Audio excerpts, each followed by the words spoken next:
ये क्या चाय बनाई है, इसमें चाय पत्ती और शक्कर दोनों ही नहीं है, मज़ा नहीं आया, फिर से बना कर लाओ। सुधाकर जी ने कप आगे सरका दिया। नीरू चुपचाप कप उठाकर ले गई और दूसरी चाय बनाकर ले आई।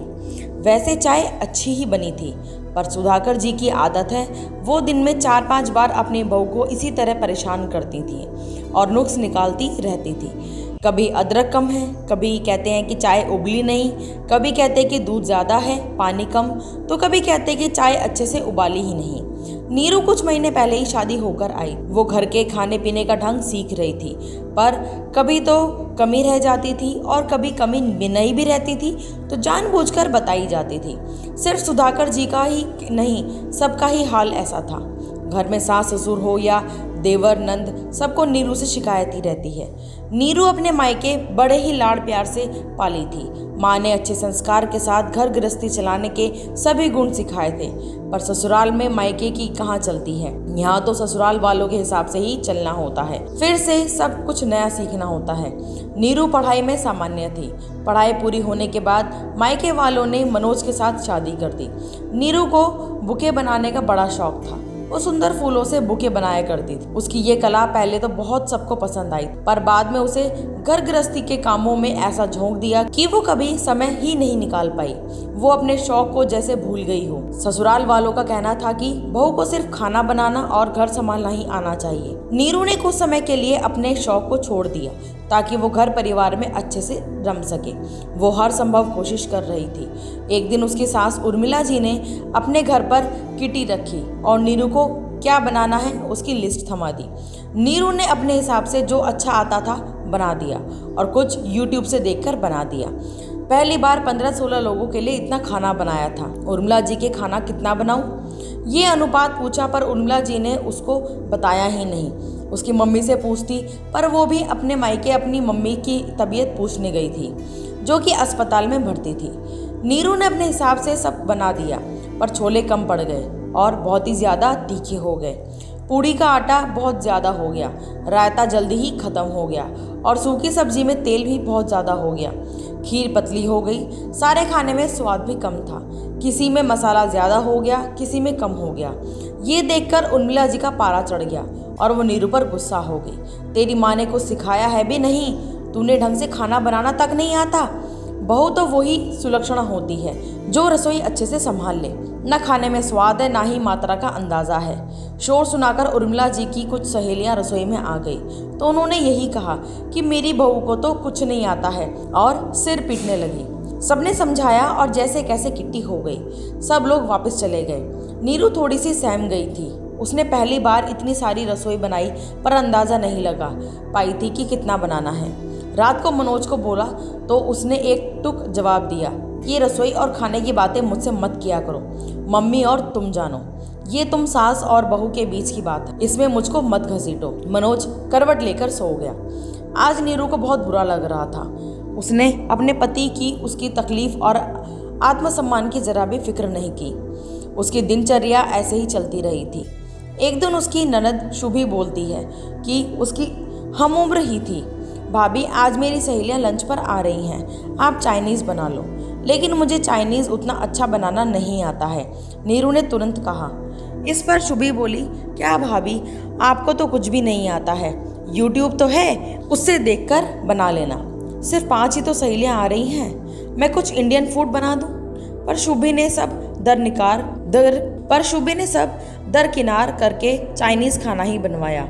उसकी सहेलियां खाना खाते हुए बहुत हंस रही थी। यार, इससे अच्छा तो कॉलेज के बाहर जो टपरी लगाकर बेचता है वहीं खा लेते। बेकार ही मुँह का स्वाद खराब कर लिया। शुभी फिर गुस्सा होकर बोली, क्या भाभी, आपको कुछ भी ढंग से नहीं आता है। अपनी सहेलियों के सामने शुभी ने नीरू को अपमानित कर दिया। नीरू मन महसूस कर रह गई। ये क्या ज़रूरी है कि हर चीज़ बनानी ही आए? बहू हूँ तो क्या हुआ, मशीन थोड़ी हूँ, जो कहा वो हाजिर कर दूँ। फिर अभी शादी हुई है, इतना रसोई का काम किया ही नहीं तो एकदम से कैसे आएगा। पर किससे कहती, इसलिए चुप हो गई। नीरू को काम सब आता था, लेकिन उसने पढ़ाई के कारण काम इतना किया नहीं था और आदत भी नहीं थी। अब सासू माँ तो सालों की गृहस्थी का अनुभव था, पर उसकी शादी को तो कुछ ही महीने हुए हैं। तो वो कैसे सबको अपेक्षाओं पर खरी उतरती। मनोज तो उसके दिल का हाल जरा भी नहीं सुनता था।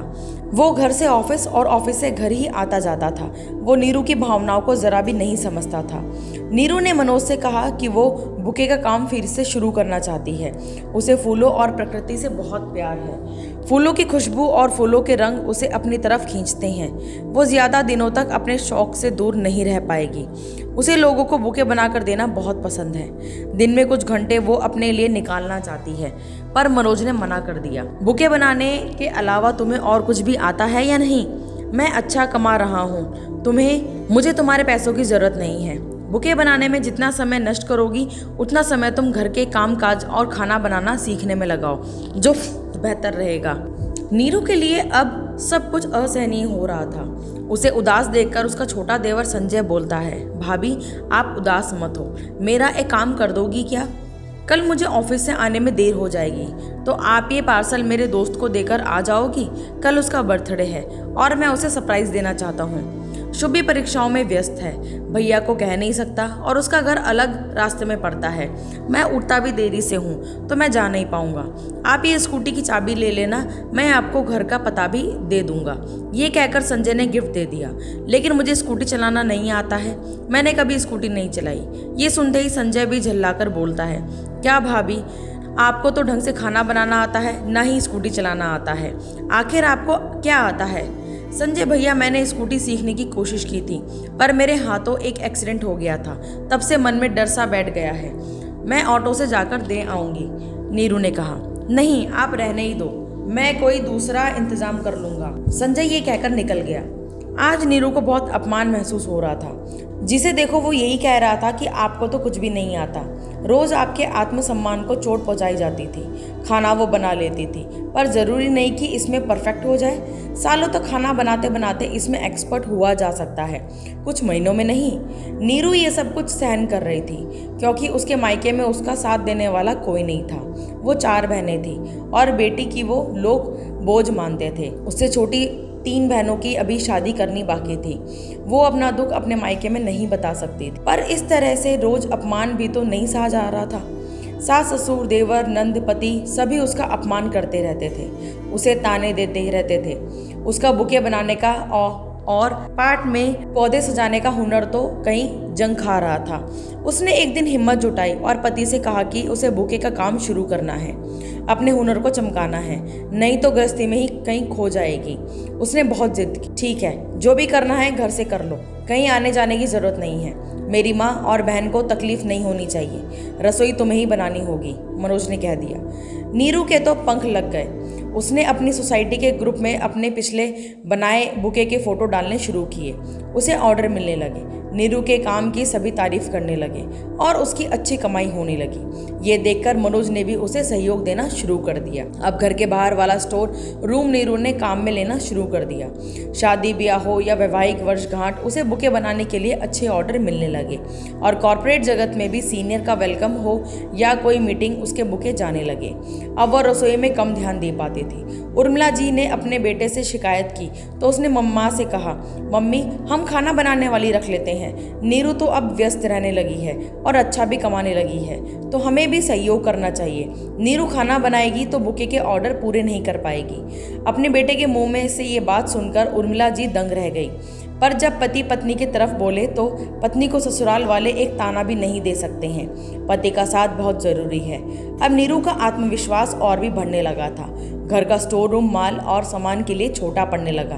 बाहर किराए की बड़ी सी दुकान ले ली और मदद के लिए 2-3 लड़कियों को रख लिया गया। बुके के साथ नीरू पौधों को सजाकर पॉट भी बेचने लगी। उसके सजाए पॉट भी बहुत ही सुंदर होते थे।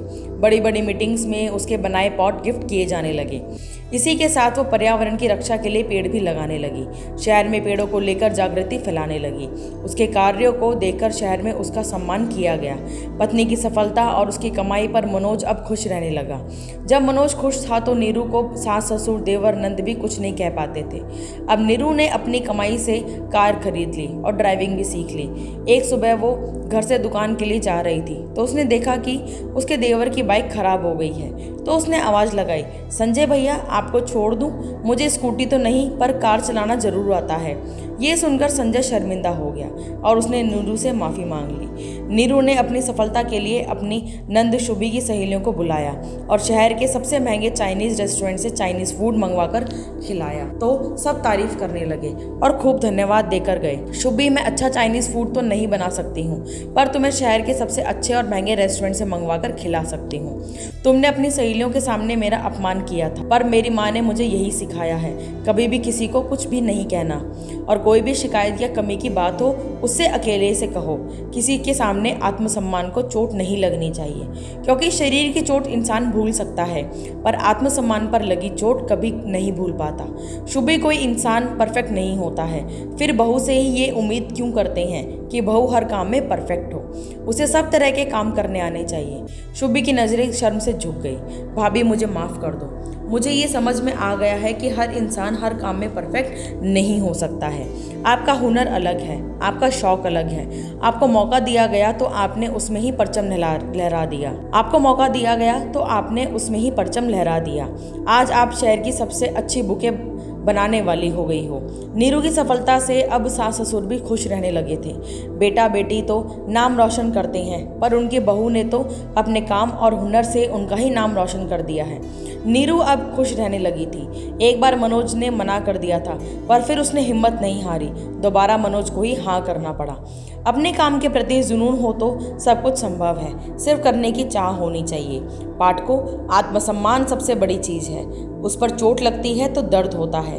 कई घरों में रोज़ महिलाओं का आत्मसम्मान रौंदा जाता है। उसके लिए ज़रूरी है कि वो आत्मनिर्भर हों। अपना काम, कोई भी काम शुरू करें, उसमें सफलता मिलेगी तो पति और ससुराल वाले अपने आप सहयोग करने लगेंगे। फिर कोई नहीं कहेगा कि मेरी बहू को कुछ नहीं आता है। तो दोस्तों, आपको कहानी कैसी लगी हमें कमेंट करके ज़रूर बताएं। फिर मिलेंगे नई कहानी के साथ, तब तक के लिए राधे राधे।